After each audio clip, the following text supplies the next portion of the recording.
We may never have needed to burn fuel. That's a remarkable statement to make. It turns out that over 100 years ago, Nikola Tesla suggested that we could use the atmospheric heat, the energy from the sun, to run engines. He said that in 1900. In 1902, Jacob Wainwright, a civil engineer, began writing papers that he continued to turn out for 20 years, showing how it was possible to design engines, piston engines, that could run on that atmospheric heat and needed no fuel whatsoever. Such an engine has now been invented by an American who previously had patented an engine that ran on atmospheric heat, which proved the science. It showed that you could in fact do that. But that particular engine design was impractical. Recently, he came across the Jacob Wainwright papers.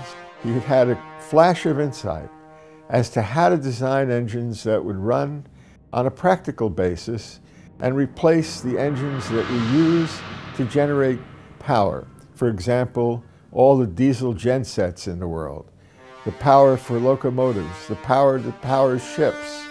Eliminate all the need for fuel. And those engines are now being prototyped. A half dozen prototypes are in the works, and when they're finished and they function as predicted, they'll be sent to independent laboratories and universities to validate the work, because every scientist who hears about this tends to immediately dismiss it as impossible. The immediate result is to say, no, this violates the second law of thermodynamics, and therefore it can't be possible.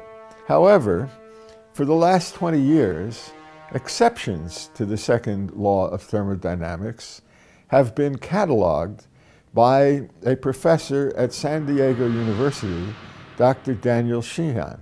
And we now know that the second law of thermodynamics needs to be modified, because it is possible to run engines on atmospheric heat. As it happens, we will have a prototype of these engines that will be called the Wright Brothers Kitty Hawk version. It will produce 1 hamster power. The inventor likes that term, and I think it's suitable. It'll turn at about 100 RPM. It'll be a piston engine. These engines will simply prove that this can be done. There'll be 6 of them as a minimum, maybe more, so that we can send them to laboratories. Once we've proven it, we will then run an immediate limited edition of 300 slightly larger engines, still fitting on a desktop, that will be capable of running a tablet computer and recharging cell phones and other handheld devices. These engines in the limited edition will be available as bonuses to people who help to fund the program.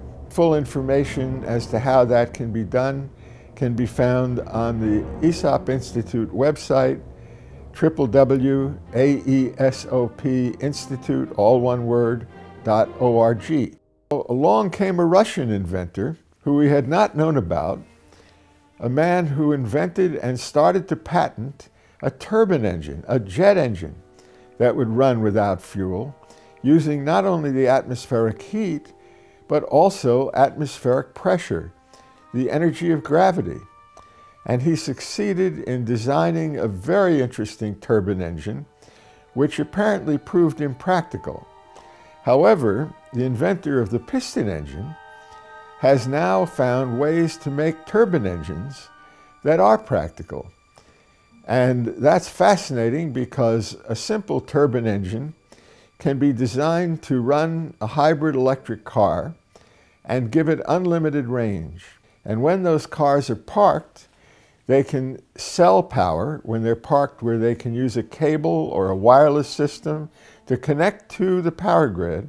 The car will be able to sell power to the local utility. And such cars might one day pay for themselves. The same can be true of trucks, the same can be true of buses, and we're looking at the same kind of power turbines for propeller-driven airplanes. All the light airplanes, all of those light transports that are used for feeder airlines that run with propellers, they might one day use these turbines. Then along came a second turbine, a new type of turbine that's a pure jet engine. It needs no propeller. And if that works as expected, it can mean that airlines will have the biggest plus that they've had in many, many years because their largest cost is fuel cost. And they can put more people in an airplane that needs no fuel. So we're looking at a remarkable series of engines which change the world because they open a door to replacing every coal-burning power plant, every nuclear power plant, and every diesel genset, and every household system that needs power. Instead of a rooftop solar panel, you would now have a box, maybe a couple of feet cubed, that would provide all the power that the rooftop would provide. And it can go in the closet, it can go in the attic, it can go outside the house, it can go in the basement, wherever it's convenient. So we're looking at a completely changed world.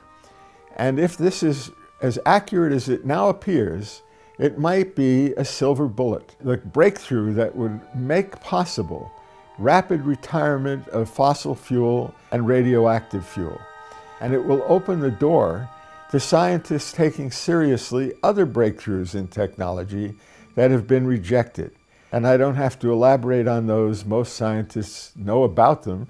They just don't believe they could be possible. But since they can now have a little engine sitting on their desk producing electricity, that's also something they were certain is impossible. Perhaps the impossible has now become possible. Thank you.